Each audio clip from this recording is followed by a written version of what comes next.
Консоль сейчас находится просто в режиме, вот, значит, в простом режиме. То есть игры не запущены.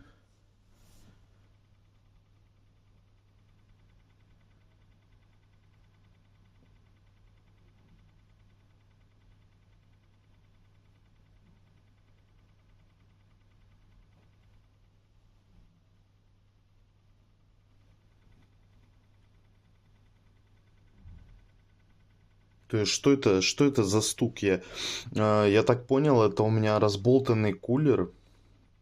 Просто что с этим делать? Это является гарантийным случаем?